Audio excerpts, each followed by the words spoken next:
आपका स्वागत है। कॉपर 15 महीने के हाईज पर है, एल्यूमिनियम 14 महीने के हाईज पर है, जिंक 12 महीने के हाईज पर है। कुछ बहुत तेजी स्टील में देखने को मिली है। आयरन और 2 हफ्ते के हाईज पर है। टिन, लेड, जिंक सभी में एक हफ्ते में 7 से 9% तक की तेजी देखने को मिली है।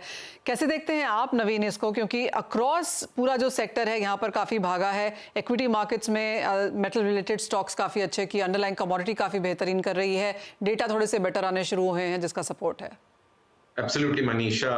मतलब कि महीनों के अलावा if you see the aluminium is at 2 year, so it is 24 months, so to say, 2 year high.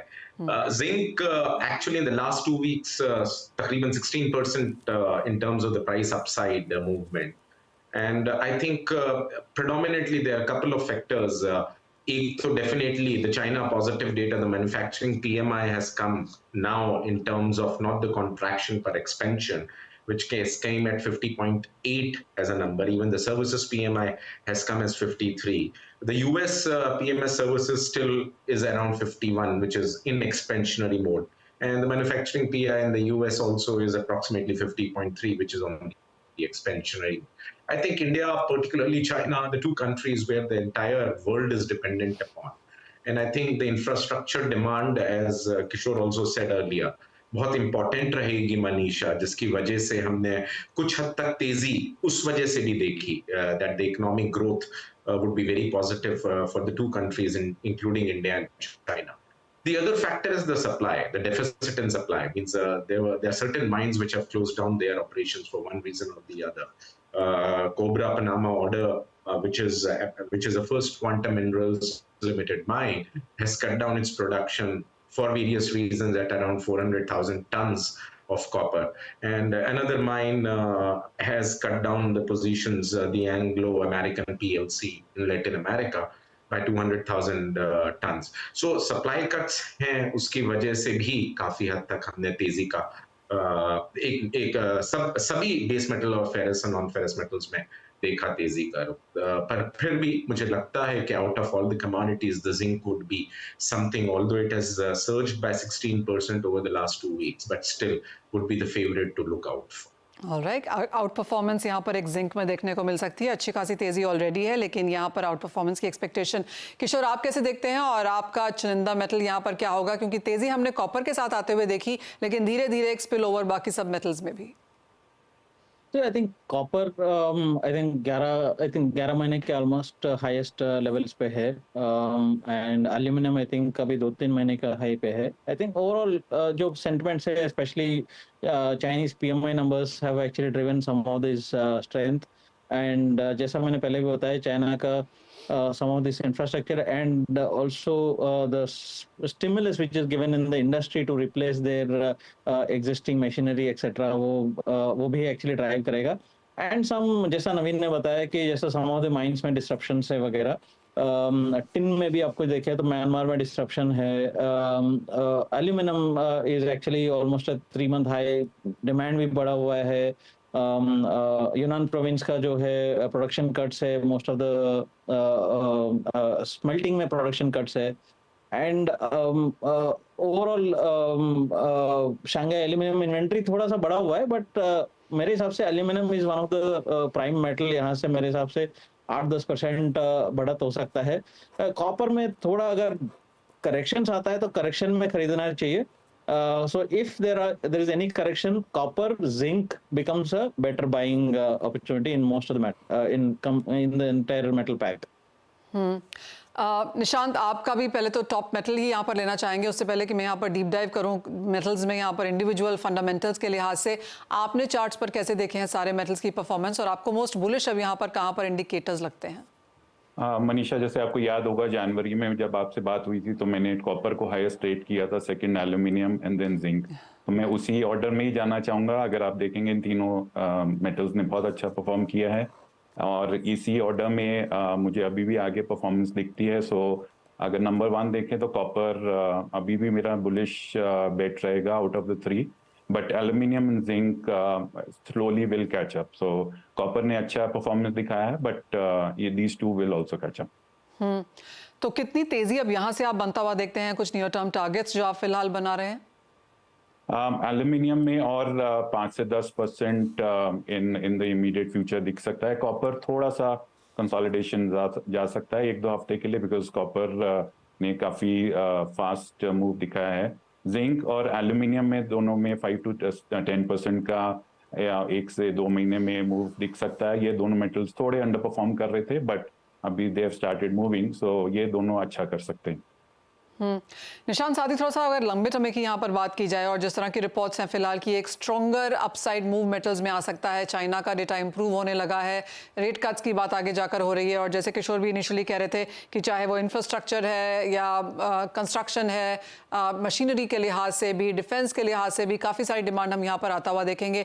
तो ये आपको लगता है जो मेटल्स हैं अच्छी खासी तेज़ी दिखा चुके हैं, नियर टर्म में भी बढ़त है, पर क्या ये एक लॉन्गर प्ले बनता हुआ नजर आ रहा है? तो मनीषा, अगर हम चार्ट्स पे वेव एनालिसिस की बात करें तो 2021 में मोस्टली सब बेस मेटल्स ने अपना हाई बनाया था, उसके बाद प्रॉफिट बुकिंग चली है 18 मंथ्स की। तो अगर हम वेव एनालिसिस में बोलते हैं कि वेव 1 और वेव 2 कंप्लीट हो चुका है, अब ये वेव 3 स्टार्ट हुआ है, जो नॉर्मली काफी स्ट्रॉन्ग वेव रहता है। सो ये मैं शॉर्ट टर्म की बात नहीं करूंगा, अगर हम 1 से 2 साल या 12 से 24 महीने की बात करें तो ये स्ट्रॉन्ग परफॉर्मेंस जारी रह सकती है। सो मैं नेक्स्ट 24 मंथ्स, इवन 36 मंथ्स के लिए बेस मेटल्स पे काफी बुलिश रहूंगा, बिकॉज अगर हम पहला भी वेव 1 भी देखें तो 18 मंथ्स का चला था, नॉर्मली वेव 3 सबसे लंबा चलता है। तो अगर हम 24 महीने 36 मंथ्स की भी बात करें तो बेस मेटल्स में अच्छी बढ़ोतरी देखने को मिल सकती है। सो यस, अगर उस लिहाज से देखें तो not only short term, medium to long term भी ये बेस मेटल्स में परफॉर्मेंस अच्छी देखने को मिल सकती है। ऑलराइट, तो नियर टर्म तो definitely on the higher side dips पे खरीदारी करें, क्योंकि अगले 1, 2, 3 साल तक भी यहाँ पर तेज़ी बरकरार रह सकती है। काफ़ी सारे रीजंस ऑफ कोर्स यहाँ पर निशांत ने बताए ही हैं, लेकिन किशोर, अंडर इन्वेस्टमेंट एक चीज़ यहाँ पर रही है, ग्रीन एनर्जी डिमांड एक दूसरी चीज़ है, चाइना का डेटा यहाँ पर बेहतरीन आ रहा है, स्मेल्टर की प्रॉब्लम हमने चाइना में आते हुए देखी है, तो काफ़ी सारे अंडरलाइंग रीजंस भी हैं जो शायद सोने चांदी से तो एज ऑफ नाउ बेटर ही हैं। तो आपको लगता है कॉपर इन दैट सेंस या मेटल्स इन दैट सेंस ज़्यादा बेहतर सपोर्ट दे सकते हैं? Yes, actually, one of the thing which you can see is that on the physical market side, आपको aluminum का premiums अगर देखें ना, तो almost around 145, 147 के आसपास चल रहा है, which is almost 60% higher than last year. So that itself is showing that there is a huge demand spurt in aluminum. तो यहाँ पे मुझे लगता है कि medium term is very strong.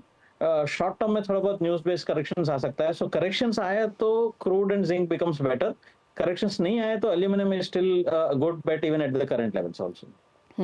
नवीन, आप कैसे देखते हैं, क्योंकि ग्रोथ स्टोरी की जहां तक बात है, ऑफ कोर्स यूरोप में और मिडिल ईस्ट में तो है ही, मार्केट्स को लगता है कि एशिया में इंडिया ग्रोथ स्टोरी शायद यहां पर चाइना से बेटर होगी, और चाइना पिकअप करेगा तो इवन बेटर होती हुई नजर आएगी। It's a long-term story. India is a long-term story, Manisha. It will catch up. Maybe it will going to take some time because of the demographics of India. But I think India would definitely pick it up. But my choice out of the pack would be zinc on number 1 and 2. I would say copper. Zinc is about 250, 250 rupees. The CMP is on the MCX. We would say recommend to buy at around 245, 240 levels with a stop loss of around 238, 235 and targets to an extent of 270. Similarly copper में भी तकरीबन 834 का भाव है, 830, 825 के आसपास bye कर सकते हैं। Copper is for the short term with a target of 860, 855 and stop loss at around 820 or so. तो खरीदारी यहाँ पर बनती है सभी मेटल्स में, कॉपर, जिंक, एल्यूमिनियम यहाँ पर टॉप बेट्स के तरीके से उभर के नजर आ भी रहे हैं। निशांत, ऑन चार्ट्स अब यहाँ पर आयरन ओर और स्टील देखा जाए तो कैसा लगता है, क्योंकि सिटी से मैं बात कर रही थी, उन्होंने कहा था कि आयरन ओर 90 जाना चाहिए, लेकिन उसके बाद अच्छा खासा यहाँ पर उछाल देखने को मिला है। स्टील में ऑफकोर्स यहाँ पर लगातार प्रेशर बरकरार। तो मनीषा, अगर मैं चार्ट पे देखूं, आयरन ओर का सेटअप बहुत स्ट्रॉन्ग लग रहा है। जो आयरन में काफी ऊपरी स्तरों से जो करेक्शन आया था वो mostly is complete. So iron ore में काफी अच्छा सेटअप दिख रहा है ऊपरी तरफ से। स्टील थोड़ा सा कंसोलिडेशन फेज में है, बॉटम फॉर्मेशन चल रहा है। हमने एक वो 40,000 का लेवल नहीं टूट रहा है, वहां पे बेस एक स्टील का बन रहा है, बट स्टील में अभी भी थोड़ी सी वीकनेस बनी हुई है। वीकनेस अगर मैं कहूँ तो स्ट्रेंथ अभी आनी जरूरी है स्टील में, अगर हम बेस मेटल्स के पैक में बात करें। बट आयरन ओर अभी सेटअप बहुत बहुत अच्छा हो गया आयरन ओर में। काफी अच्छा उछाल देखने को मिल सकता है अगले 3 से 6 महीनों में। किशोर, आपकी कोई बेस्ट बेट यहाँ पर फेरस में? आई थिंक फेरस में steel is a good bet. Iron ore का प्राइसेस तो ऑलरेडी 110 के आसपास है, but I think even coking coal का प्राइसेस भी काफी स्ट्रांग है। सो आई थिंक दोनों कंबाइंड में आपको स्टील भी आई थिंक इन प्राइसेस में काफी हद तक स्ट्रांग होना चाहिए। ओके, तो फिर चाहे गोल्ड है, सिल्वर है, copper, aluminium, zinc, iron ore, अगर जहां तक मेटल्स की बात है, यहाँ पर सभी में खरीदारी के अच्छे मौके हमारे एक्सपर्ट्स आपके लिए बता रहे हैं। तो अगर आप अपनी अगले हफ्ते की, अगले महीने की यहाँ पर स्ट्रैटेजीज बना रहे हैं तो वो नंबर्स ऑफ कोर्स हमारे एक्सपर्ट्स ने आपके साथ शेयर किए ही हैं। बहुत शुक्रिया किशोर, नवीन एंड निशांत, आप सभी का साथ जोड़ने के लिए और वो तमाम एस्पेक्ट्स यहाँ पर मेटल्स एज अ मार्केट के लिए कवर भी करने के लिए। इसी के साथ मुझे भी दीजिए इजाजत। आप बने रहिए CNBC आवाज़ पर।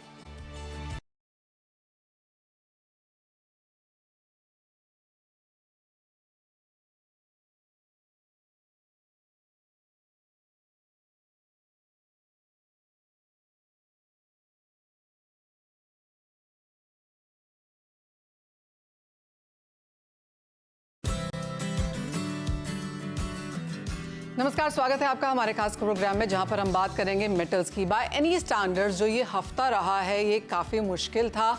हमने एक तरफा तेज़ी यहां पर मेटल्स में आते हुए देखी, फिर चाहे वो प्रेशस मेटल्स थे या फिर base metals. Even as dollar index में आज तेज़ी है, ईल्ड्स में बढ़त यहां पर हमने बनते हुए देखी। उसके बावजूद भी कोई बहुत बड़ी मुनाफा वसूली, और एक्चुअली कहें तो मुनाफा वसूली देखने को मिली ही नहीं है। तो स्पेकुलेटिव ट्रेड तो यहाँ पर ऑन द स्ट्रॉन्गर साइड है ही, और ये तेज़ी उस समय में है जब अब बाजार ये प्राइस इन करने लगा है कि शायद ही यूएस फेड की तरफ से हम जून में रेट कटौती आता हुआ देखेंगे। वो शायद सितंबर तक यहाँ पर पुश आउट होता हुआ नजर आएगा। उसके बावजूद भी जिस तरह का ये बाजार है उसे कैसे समझें। अब आने वाले एक हफ्ते के लिए, एक महीने के लिए, क्वार्टर के लिए भी अगर आपको स्ट्रैटेजी बनानी हो तो क्या करना चाहिए, फंडामेंटल्स एंड चार्ट्स किस तरह से रीड करें, इन सब पे मदद करने के लिए हमारे साथ जुड़े हैं मोतीलाल ओसवाल के किशोर नारने, आनंद राठी के नवीन माथुर और एनके चार्ट्स के टेक्निकल एनालिस्ट निशांत कुमार। आप सबका कार्यक्रम में स्वागत है। बहुत डिफिकल्ट पीरियड्स हैं, कैसे रीड किया जाए, बियॉन्ड इमेजिनेशन है। जी हाँ, आप सभी ने यहाँ पर तेजी की बात की है, लेकिन इतनी जल्दी इतनी ज्यादा तेजी शायद बाजार एक्सपेक्ट भी नहीं कर रहा था। हम काफी सारे ट्वीट्स पढ़ते हैं किशोर, जिनमें कहा जाता है कि हाँ मैं सोना लॉन्ग हूं, लेकिन इतना इनसेन मूवमेंट तो मैं एक्सपेक्ट कर ही नहीं रहा था। $2400 पे अब हम यहाँ पर खड़े हैं। कैसे देखते हैं आप प्राइसेस? अब यहाँ से अगर और भी रैली जाती है तो उसे क्या चीज सपोर्ट करेगी?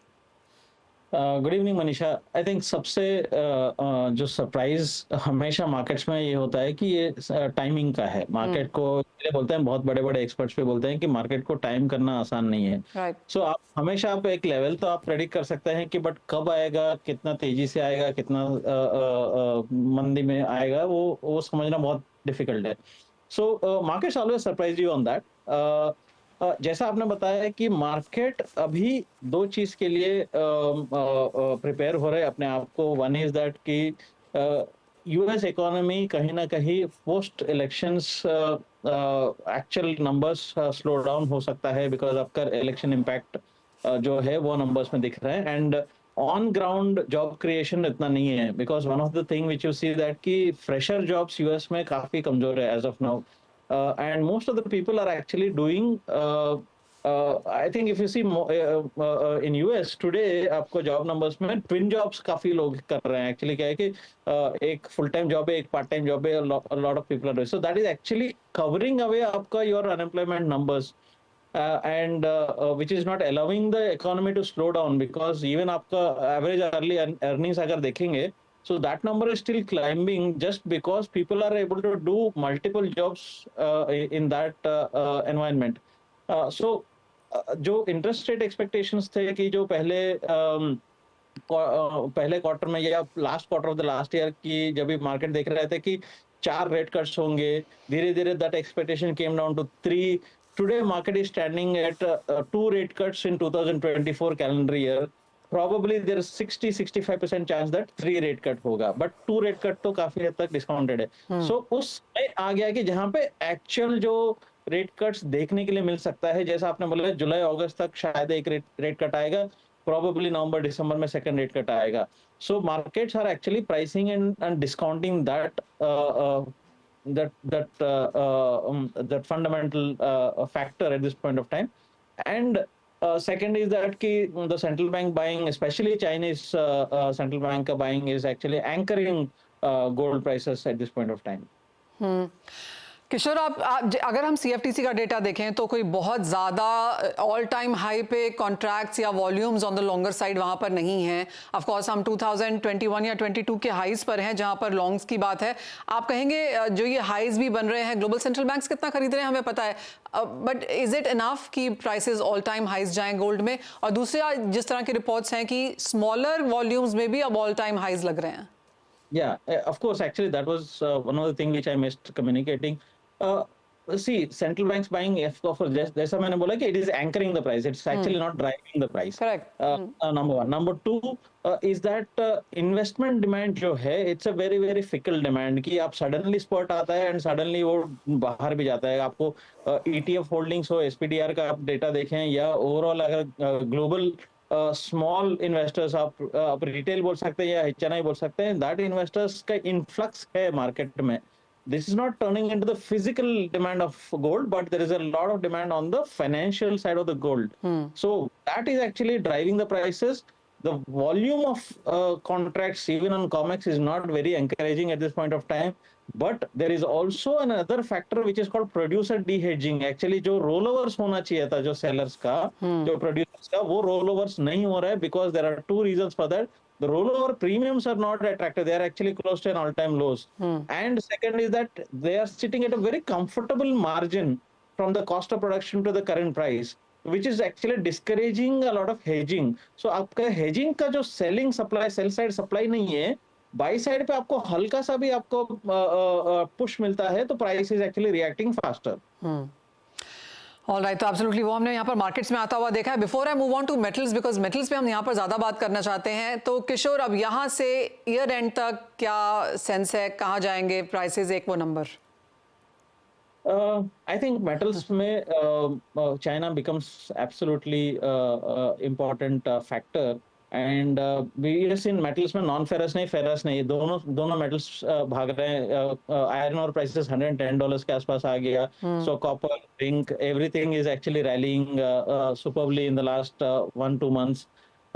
One other thing is China is determined to push up or prop up the manufacturing sector and economy, and especially जो property sector में जो है वो most of the thing is that कि is it the bad period or the worst is over at this point of time. Probably the worst is over in property market. यहाँ से कुछ बढ़ने वाला नहीं है. Second is government is determined to boost the equipment investment. Equipment investment का मतलब especially on the trade-ins, on the consumer goods side, on replacement of your machinery, etc. उसमें काफी subsidies दे रहे हैं economy को prop up करने के लिए. I think they have announced that कि in the next 3-4 years that will be a major driving factor. So that is where actually non-ferrous metals are coming into play. If that industry demand comes, especially replacement of equipment का demand आता है, that could be a huge demand spurt आ सकता है. That is what getting priced in. Okay, तो absolutely infrastructure है. Reports ये भी जताती हैं कि डिफेंस की डिमांड भी निकल के आएगी मेटल्स के लिए, तो वहां से भी फायदा होगा. साथ ही साथ कंस्ट्रक्शन का भी यहाँ पर ऑन द पॉजिटिव साइड है. नवीन, आपको चर्चा में यहाँ पर शामिल करना चाहेंगे. आप कैसे देखते हैं गोल्ड को? एक तो पहले वही कि आपका टारगेट क्या है अब गोल्ड का, जैसे किशोर कह रहे हैं कि टाइमलाइन छोड़ दो, खाली प्राइसेस की बात करते हैं, तो आप कहाँ तक देखते हैं एक रेजिस्टेंस अब बनता हुआ सोने में? Manisha, 2416 is what in dollar terms the COMEX price is, and currently 2400 is the spot gold. Fundamental कारण बहुत ही जो किशोर ने बताया वो बिल्कुल सही है. I think the geopolitical concerns have boosted the appeal of gold, or I would say particularly in the last 1 or 2 weeks.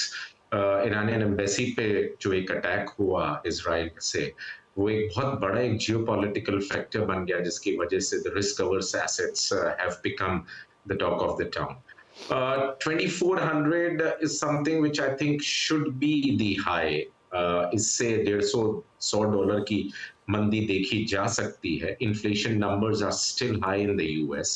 तो जो फेड की दरों की बात थी कि जून वाली मीटिंग में हो सकता सकता है मॉनेटरी लूजन पॉलिसी हो, वो हो सकता है कि अब ना हो, तो जुलाई या अगली उससे अगली मीटिंग में जाए। पर एक बात तय है कि इकोनॉमी को बढ़ावा देने के लिए इस बार इस मतलब कि second half of this calendar year there would be 2 rate cuts by the US one, but I think that has already been discounted.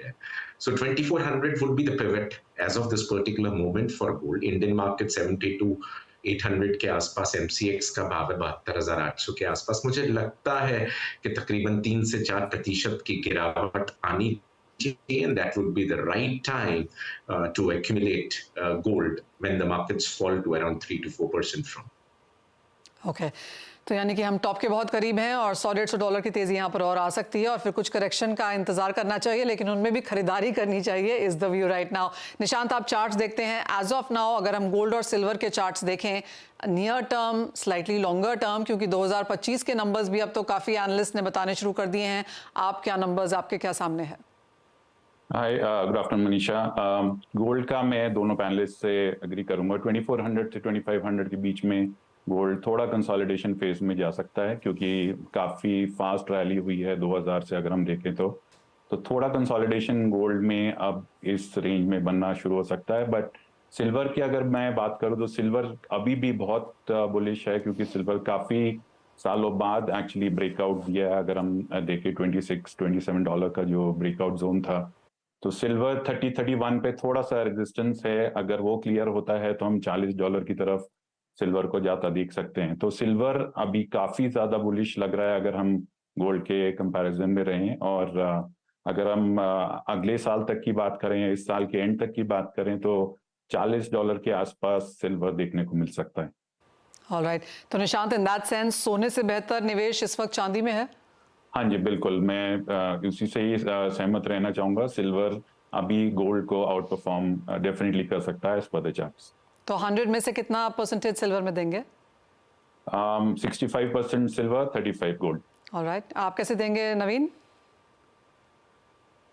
I would put 60-40, Manisha. I think means I've always been saying silver is always a very dynamic commodity. So means don't be just looking into seeing the prices at 85,000 here or $29 in the COMEX.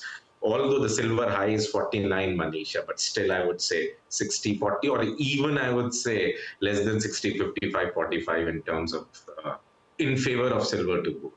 All right, मैं किशोर से पूछने वाली भी नहीं हूँ because last time उन्होंने मुझे बोला इस बार लाख के पार तो आई नो और किशोर थिंक्स अबाउट चांदी यहाँ पे। लेकिन इसी के साथ एक ब्रेक का समय है, जब लौटेंगे तो बात यहाँ पर ferrous and non ferrous metals की करेंगे, क्योंकि यहाँ पर जिस तरह की रैली है और जिस तरह की बढ़त हमने पिछले 2 हफ्तों में आते हुए देखी है, क्या वो आगे कैरी ऑन होगी, जानेंगे अपने एक्सपर्ट से।